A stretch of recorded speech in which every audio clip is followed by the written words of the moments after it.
Selamat malam para penjelajah zona gaib, di mana setiap sudut gelap menyimpan cerita yang tak terucap. Sekolah, tempat kita menimba ilmu, mencari teman, dan membangun masa depan. Tapi, bagi sebagian orang, sekolah adalah tempat kenangan pahit, bahkan menjadi peristirahatan terakhir mereka. Malam ini, kita akan terbang ke sebuah kota kecil di pedalaman Kalimantan, ke sebuah bangunan tua bernama SMA Tunas Harapan. Kita akan mengikuti kisah Pak Bima, seorang guru baru yang penuh semangat, yang tanpa sadar melangkah masuk ke dalam sebuah tragedi yang sengaja dikubur dalam-dalam. Tragedi seorang siswi bernama Ayu yang arwahnya menolak untuk dilupakan.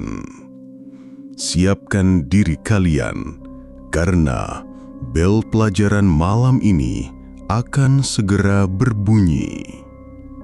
Pak Bima merasakan hembusan angin lembab das pedalaman Kalimantan saat ia melangkah masuk untuk pertama kalinya melalui gerbang SMA Tunas Harapan yang sudah berkarat.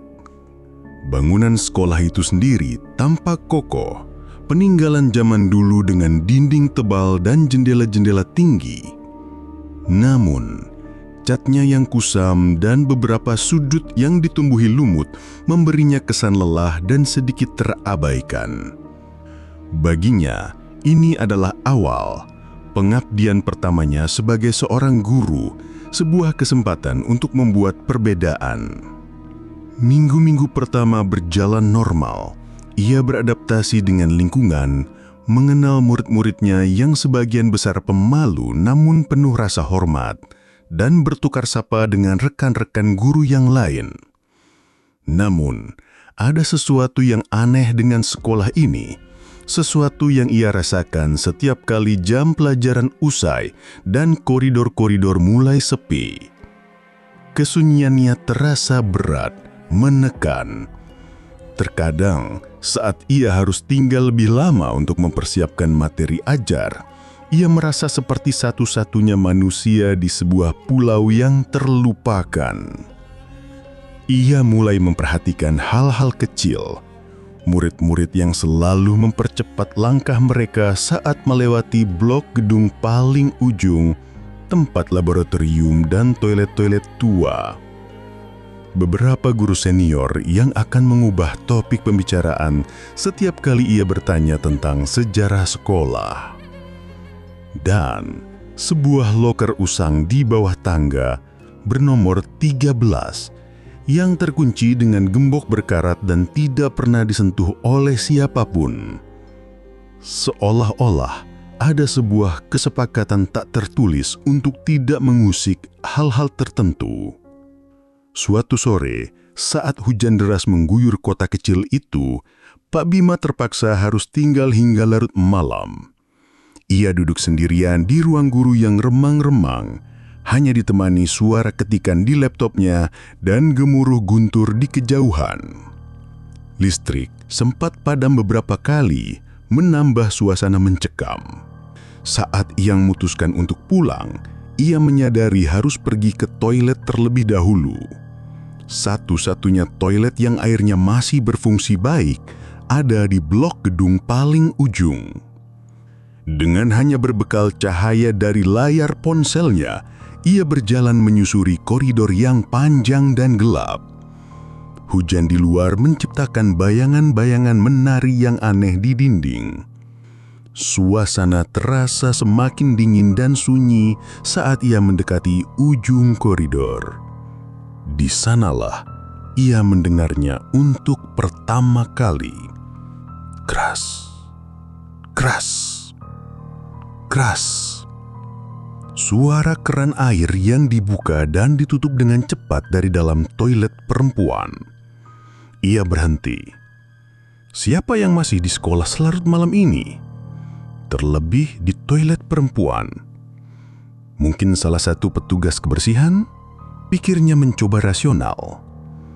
Ia menunggu sebentar, namun suara itu terus berlanjut dengan ritme yang sama, seolah-olah seseorang sedang memainkan keran itu. Kemudian, suara keran air itu berhenti, digantikan dengan suara lain yang membuat darahnya berdesir. Suara isak tangisan yang tertahan, sangat lirih, nyaris tertelan oleh suara hujan. Tapi begitu jelas, suara tangisan seorang gadis muda yang terdengar begitu putus asa dan penuh penderitaan. Suara itu datang dari bilik toilet paling pojok. Hati Pak Bima tergerak antara rasa takut dan kewajibannya sebagai seorang guru.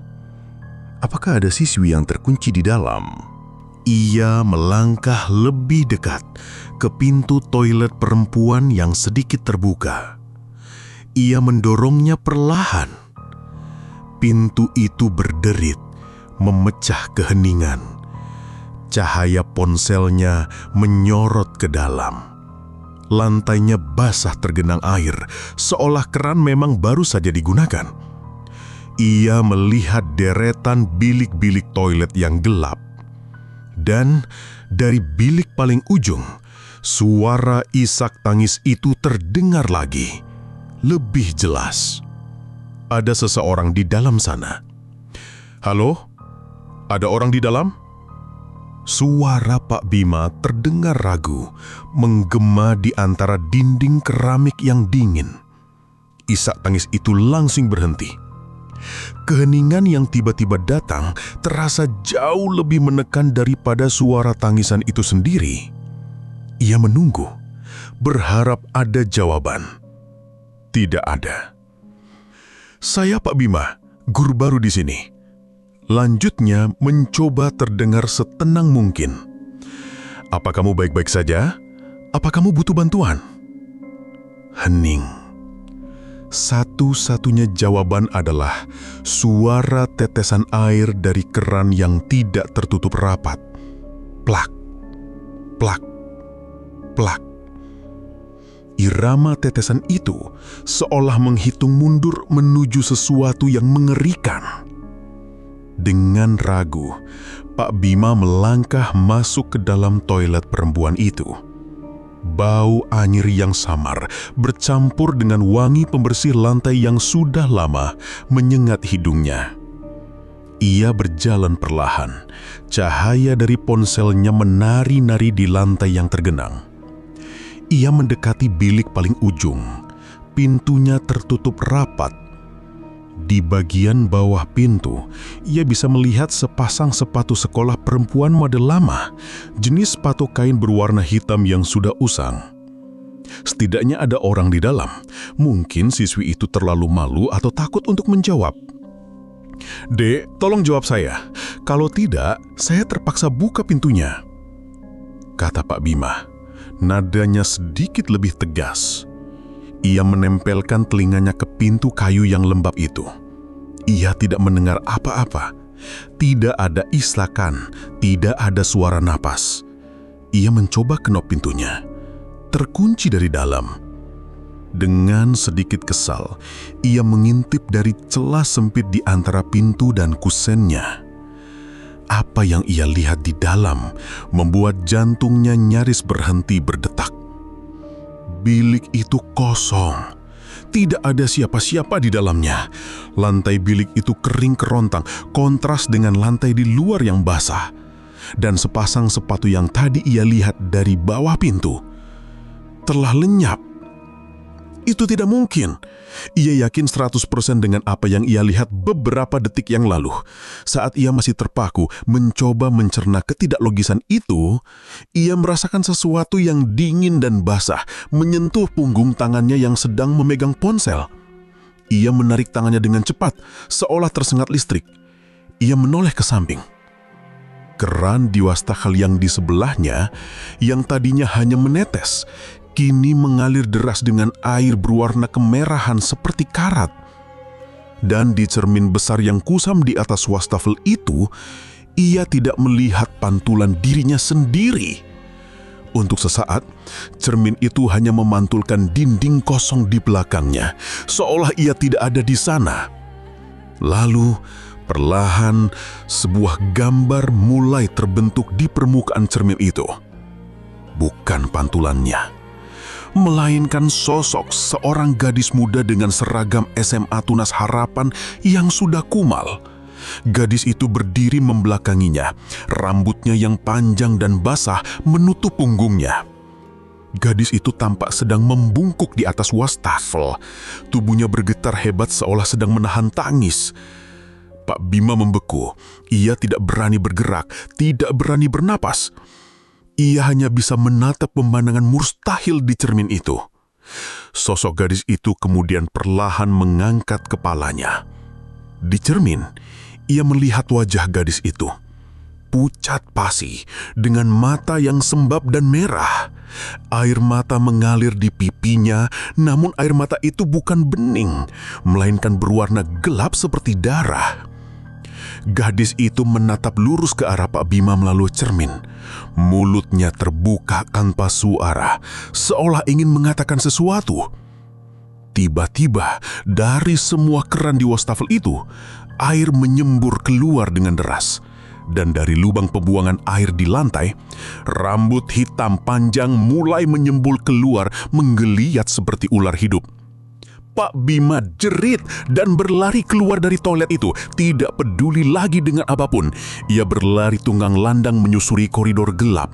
Suara gemur hujan dan detak jantungnya sendiri menjadi satu-satunya musik pengiring pelariannya.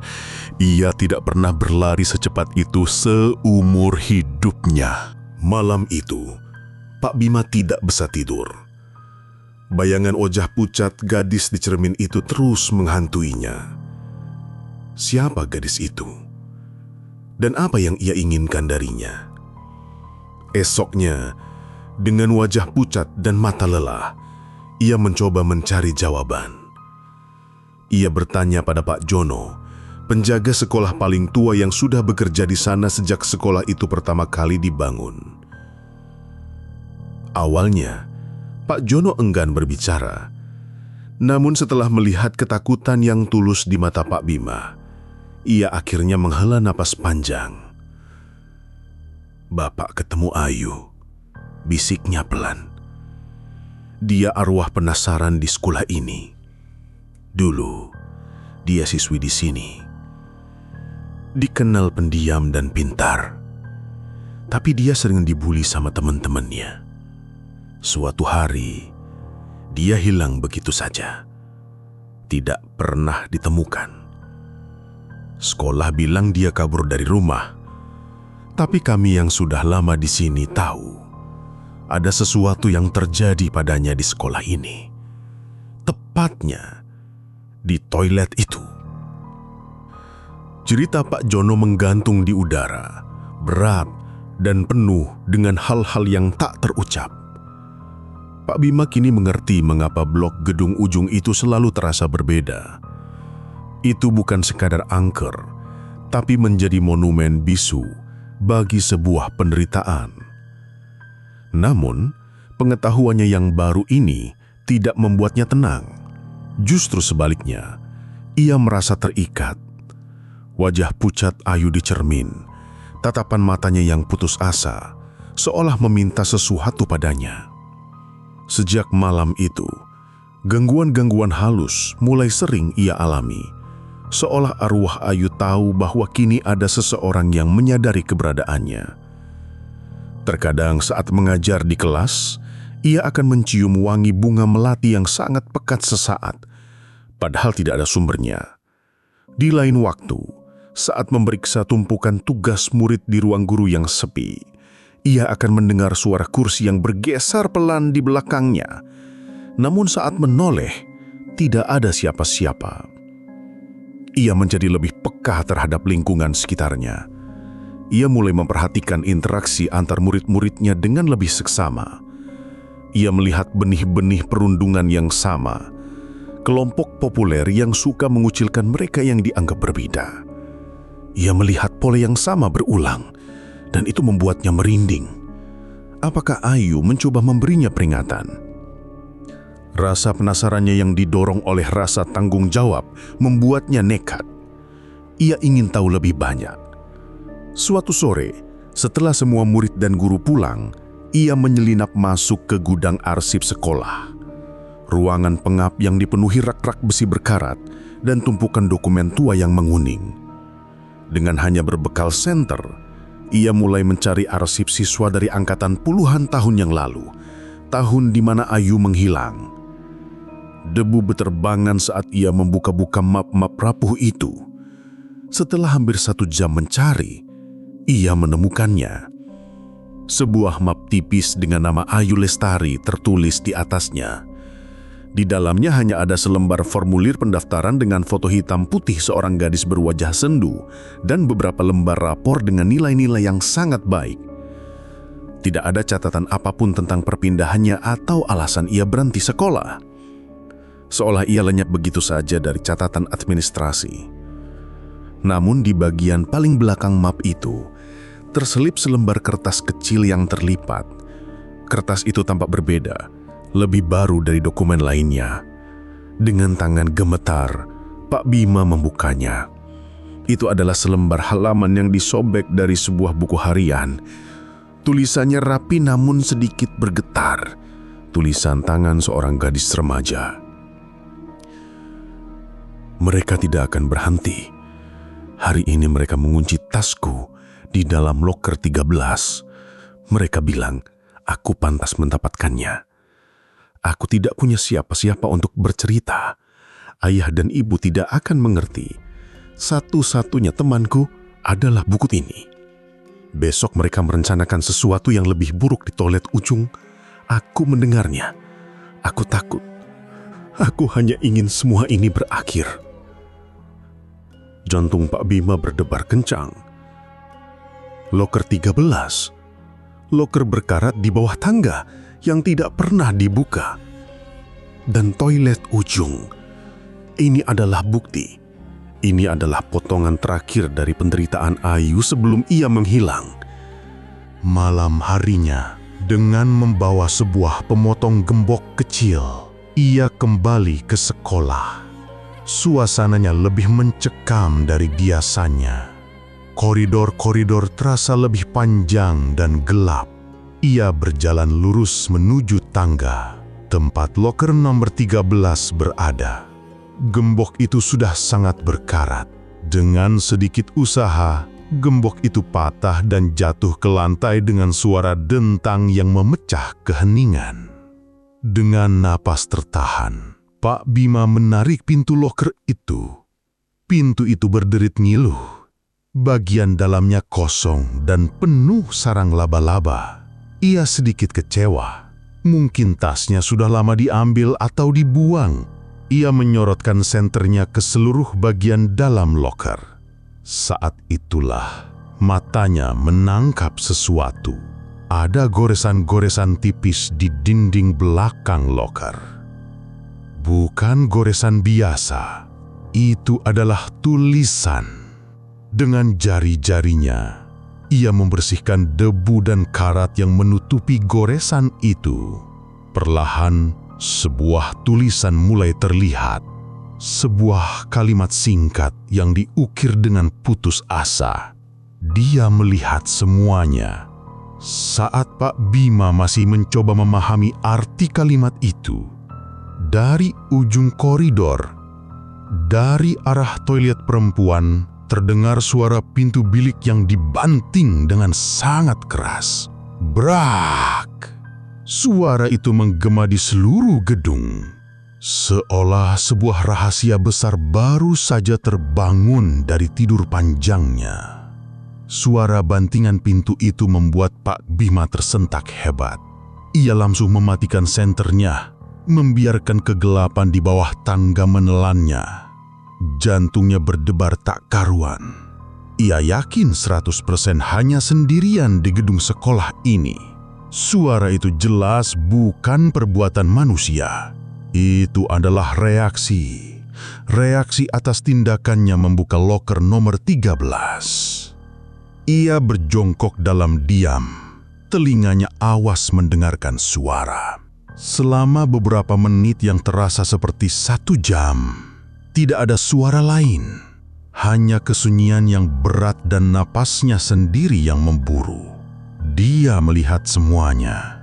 Kalimat di dalam loker itu terus terngiang di kepalanya. Siapa dia? Siapa yang melihat kejadian yang menimpa Ayu?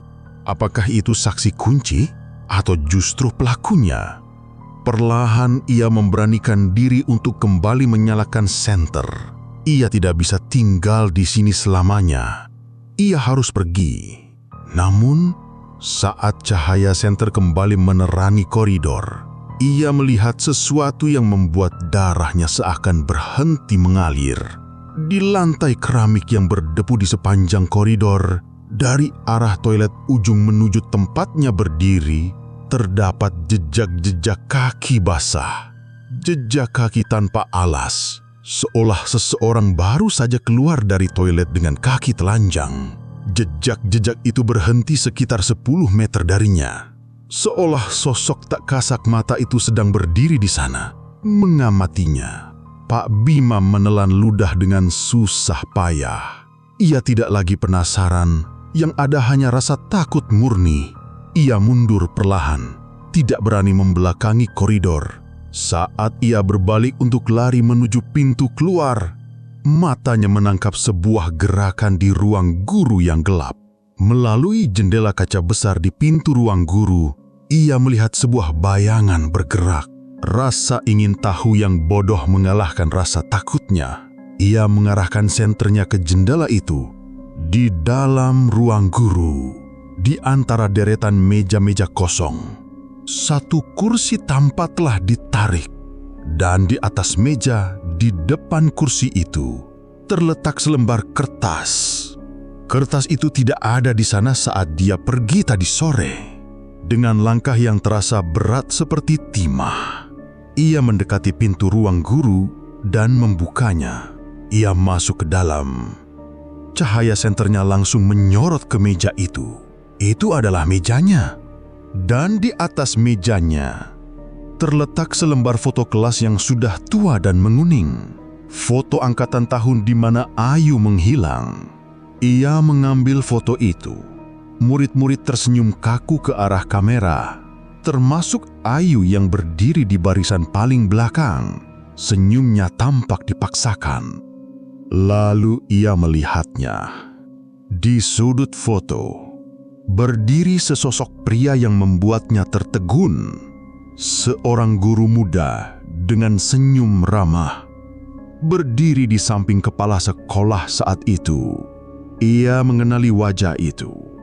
Meskipun kini sudah penuh keriput dan uban, itu adalah Pak Harso, guru paling senior di sekolah yang dihormati semua orang, yang selalu bersikap baik dan bijaksana padanya. Tiba-tiba ia teringat sesuatu. Pak Harso adalah guru yang memegang kunci gudang arsip. Pak Harso juga yang sering kali mengalihkan pembicaraan jika ada yang bertanya tentang masa lalu sekolah. Dan yang paling penting, Pak Harso adalah wali kelas Ayu saat itu. Dia melihat semuanya. Jantung Pak Bima serasa diremas. Dia yang dimaksud bukan saksi. Dia yang dimaksud adalah seorang guru, wali kelasnya sendiri. Saat kesadaran yang mengerikan itu menghantamnya, terdengar suara langkah kaki yang berat dan diseret dari koridor di belakangnya. Bukan jejak kaki basah ringan seperti sebelumnya. Ini adalah langkah kaki orang dewasa. Langkah kaki seseorang yang nyata. Pak Bima berbalik dengan cepat. Di ambang pintu ruang guru, berdiri sesosok pria tua. Itu Pak Harso. Ia tidak tersenyum seperti biasanya. Wajahnya tampak keras dan dingin di bawah cahaya bulan yang remang-remang dari jendela. Matanya menatap lurus ke arah Pak Bima, lalu turun ke foto yang ada di tangan Pak Bima. Anak muda. Suara Pak Harso terdengar serak dan rendah, sama sekali tidak ramah. Terkadang lebih baik membiarkan anjing yang tidur tetap tertidur. Ada hal-hal yang tidak perlu kamu gali lagi. Ancaman dalam suaranya begitu jelas. Ini bukan lagi tentang arwah, ini tentang rahasia manusia yang jauh lebih berbahaya. Di belakang Pak Harso, di koridor yang gelap, Pak Bima bisa merasakan kehadiran lain, kehadiran yang dingin dan penuh kesedihan. Arwah Ayu ada di sana, berdiri di belakang pria yang telah mengkhianatinya. Udara di ruang guru terasa berat, dipenuhi ketegangan yang bisa diiris dengan pisau. Pak Bima berdiri terpaku, foto tua itu terasa membakar di tangannya. Di hadapannya, wajah ramah Pak Harso telah lenyap, digantikan oleh topeng dingin seorang pria yang menyimpan rahasia kelam. Ancaman dalam kata-katanya bukanlah gertakan kosong. "Apa yang Anda lakukan padanya?" tanya Pak Bima, suaranya bergetar namun tegas. Ia melirik ke koridor gelap di belakangnya. Ia tahu Ayu ada di sana, menunggu. Pak Harso tertawa kecil, sebuah tawa kering tanpa humor. Aku tidak melakukan apa-apa. Aku hanya melindunginya." Ia melangkah masuk ke ruang guru, pintu di belakangnya tertutup sendiri dengan pelan, klik. Ayu itu anak yang rapuh, dia tidak tahan dengan perundungan teman-temannya. Suatu sore setelah mereka mengerjainya habis-habisan di toilet itu, dia datang kepadaku, menangis, memohon agar semua itu berhenti. Aku mencoba menenangkannya, tapi dia semakin histeris. Dia bilang dia akan melaporkan para perundung itu ke kepala sekolah, ke orang tuanya. Dia akan membuat nama baik sekolah hancur. Kau tahu, anak muda, reputasi adalah segalanya di kota kecil ini. Setiap kata yang keluar dari mulut Pak Harso terasa seperti bilah es. Aku hanya ingin dia diam. Aku memegang bahunya, mungkin sedikit terlalu keras. Dia panik, mencoba lari. Lalu dia terpeleset lantai toilet yang basah. Kepalanya terbentur ujung wastafel yang basah dengan sangat keras. Pak Harso berhenti di depan Pak Bima. Wajahnya hanya berjarak beberapa jengkal. "Itu kecelakaan," bisiknya, seolah mencoba meyakinkan dirinya sendiri. Tapi tidak ada yang percaya. "Aku panik, karirku, hidupku akan hancur. Jadi aku menyembunyikannya." "Di mana?" tanya Pak Bima, nafasnya tercekak. Pak Harso menyiringi tipis, sebuah senyum yang mengerikan. "Sekolah ini punya banyak sekali rahasia. Dindingnya tebal, ada ruang-ruang kosong di antara tembok yang tidak pernah dimasuki siapapun." Kebenaran yang brutal itu menghantam Pak Bima. Ayu tidak pernah meninggalkan sekolah ini. Jasadnya terkubur di dalam dinding, di tempat yang ia anggap sebagai rumah kedua. Arwahnya gentayangan bukan hanya karena penderitaan akibat perundungan, tapi karena ia tidak bisa beristirahat dengan tenang, dikhianati dan dibungkam oleh orang yang seharusnya melindunginya.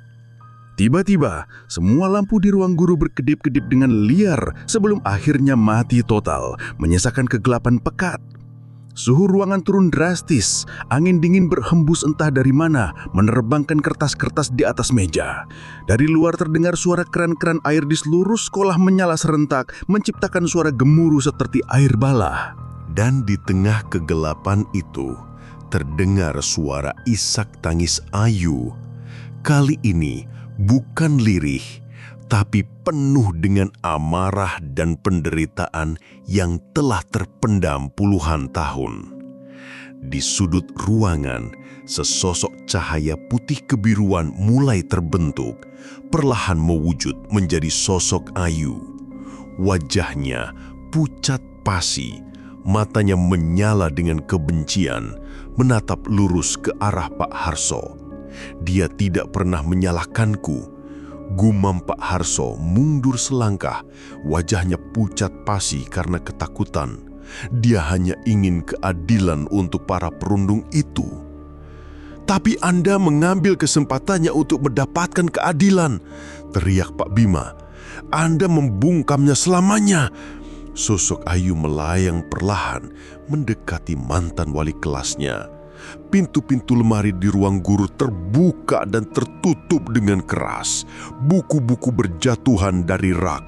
Pak Harso menjerit, tersandung kakinya sendiri dan jatuh terduduk di lantai.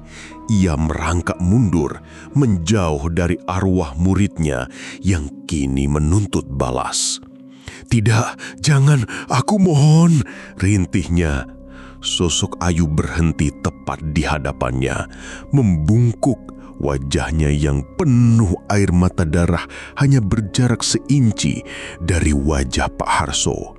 Ia tidak menyentuhnya. Ia hanya membuka mulutnya dan sebuah bisikan dingin tanpa suara keluar. Sebuah bisikan yang hanya bisa didengar oleh Pak Harso dan Pak Bima di dalam pikiran mereka. "Sekarang semua orang akan tahu." Cahaya putih itu kemudian meledak, memenuhi ruangan, membuat Pak Bima terlempar dan kehilangan kesadaran. Ketika ia siuman, hari sudah pagi. Ia terbangun di lantai ruang guru oleh suara Pak Jono yang mengguncang-guncang tubuhnya. Sekolah sudah ramai oleh polisi. Pak Harso ditemukan di dalam toilet perempuan di ujung koridor, meninggal dunia karena serangan jantung. Wajahnya membeku dalam ekspresi teror absolut. Dan di dinding belakang salah satu bilik toilet yang tadinya kosong, kini terdapat retakan besar. Dari balik retakan itu, polisi menemukan sisa-sisa kerangka manusia, kerangka seorang gadis remaja. Ayu akhirnya ditemukan. Kisah perundungan dan kecelakaan yang ditutup itu akhirnya terungkap. SMA Tunas Harapan gempar, namun arwah Ayu tidak pernah lagi menampakkan dirinya. Gangguan-gangguan berhenti. Kesunyian di sekolah itu kini terasa normal, tidak lagi berat dan menekan.